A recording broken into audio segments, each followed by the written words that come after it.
경매시장에서 반값 수준으로 떨어진 수도권 단독주택이 늘어나고 있습니다. 고금리 시대가 펼쳐지면서 전원주택에 거주하거나 세컨하우스를 마련하려는 수요가 감소한 탓인데요. 그럼에도 일부 실수요자들은 경매시장에서 유찰이 반복된 전원주택에 주목하며 싼값에 매수할 기회로 보고 있습니다. 오늘 헤럴드경제 부동산 360은 실수요자들이 관심을 가질 만한 물건을 소개하려고 합니다. 경기 동두천시 송내동에 위치한 2층짜리 단독주택이 감정가의 반값 수준인 2억 5천여만 원에 나왔는데요. 차고지는 물론 정원까지 갖춘 물건이라고 합니다. 전문가들은 권리 분석상 특별한 하자가 없는 물건이지만 경매 절차가 취소될 수도 있다는 물건이라고 하는데요. 무슨 일인지 지금부터 알아보겠습니다. 전 지금 동두천 송내동 경매물건 앞에 나와 있습니다. 오늘 소개할 물건은 2014년 사용 승인을 받은 10년차 주택이고요. 벽돌로 마감한 목구조 건축물입니다. 그럼 지금부터 경매물건의 특징과 입지에 대해서 자세히 살펴보도록 하겠습니다. 그럼 가보실까요? 근데 주택 단지치고는 되게 황량한 것 같아요. 여기 보면 집담한 건축물들도 방치돼 있고 저기에 공사장도 좀 어수선한 모습이고, 저는 주택단지라고 해서 조금 단란하면서도 어떤 사생활을 보호받을 수 있는 모습을 상상했는데, 그것보다는 그냥 교외에 있는 한적한 주택단지 같아 보이고요. 그러고 좀 아기자기한 부분은 좀 기대하기 힘든 것 같습니다. 제가 지금 상당히 숨이 차 있는데요. 그 이유는 이게 평지가 아니고 계속 언덕이 있어요. 근데 한두 번 언덕이 있는 게 아니라 거의 여러 고개를 넘는 것처럼 계속 위쪽으로 이어지기 때문에 걸어서 다니기가 쉽지 않고요. 물론 여기 사시는 분은 차량을 이용하겠지만, 그렇다 쳐도 그 주변에 이제 가볍게 산책할 만한 곳은 아닌 것 같고, 차량으로 이동하는 편이 수월할 것 같습니다. 이 물건은 171평 토지와 그 위에 지어진 84평 규모 2층 주택을 일괄 매각하는 물건입니다. 제시 외로는 보일러실과 창고, 정자 등이 포함되어 있습니다. 물건 북측과 남측에 5m 포장도로가 있어 차량으로 접근이 가능하며 인근에 일반 노선버스 정류장이 있습니다. 이게 저희가 오늘 보는 경매 물건인데, 제가 확인한 바로는 여기 소유자분이 아직 살고 있는 것 같고, 외관도 사진보다 훨씬 관리가 잘 된 모습입니다.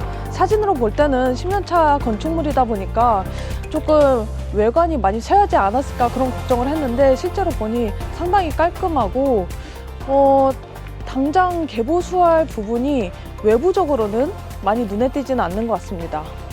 여기 있는 이 컨테이너는 이번 경매 물건은 포함은 되지 않는데, 이 물건을 낙찰받을 경우 컨테이너 같은 경우에는 법정 지상권이 성립하지 않을 가능성이 높기 때문에 아마 이것은 큰 문제가 되지 않을 거라고 전문가들은 보고 있더라고요. 이 단독주택은 동두천 송내동에 조성된 아차놀이 주택단지에 자리 잡고 있습니다. 지하철 1호선 지행역까지 2.5km 거리에 위치해 있어 차량으로 이동할 경우 7분가량 소요되고요. 인근에 송내초등학교와 중학교, 동두천 중앙고등학교, 동두천 외국어 고등학교 등이 있습니다. 보증금을 반환받지 못한 후순위 전세권자가 집주인을 대상으로 신청한 강제 경매 사건이고요.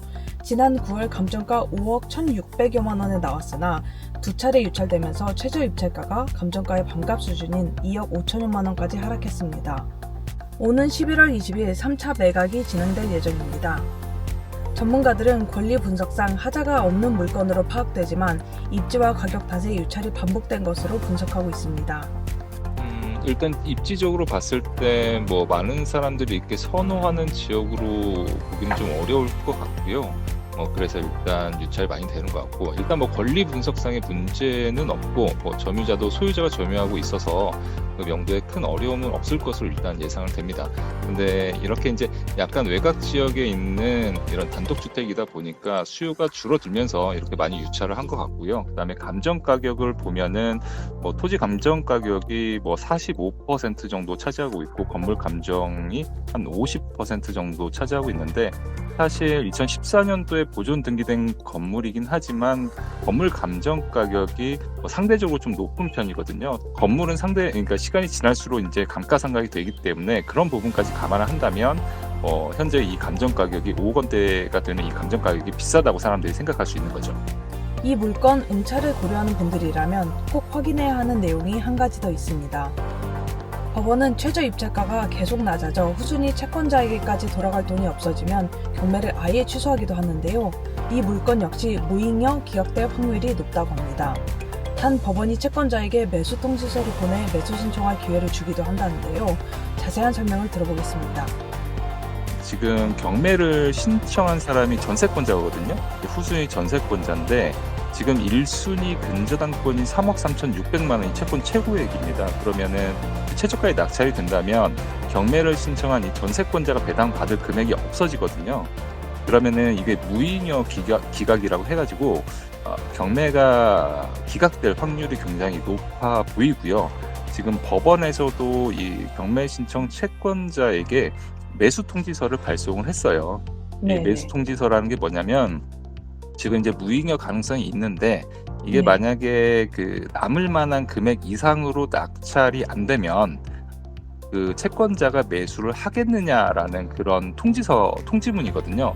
만약에 네. 이제 그런 통지문을 받고 이 채권자가 내가 아무도 낙찰을 안 받으면 내 이 금액에 내가 매입을 하겠다라고 이 매수 통지에 대한 수락을 하면은 경매는 계속 진행이 되는 거고, 만약 거기에 대한 어떤 답변을 하지 않으면은 경매 자체는 기각이 될 수가 있거든요. 관심을 갖고 계신 분들은 2억 5천까지 떨어졌으니까 이제 관심 갖는 사람들은 많을 거예요. 근데 이제 이게 과연 매수 통지가 얼마 정도의 낙찰을 받아야 할지, 내가 낙찰을 받을 수 있는지에 대한 걸 알아보겠죠.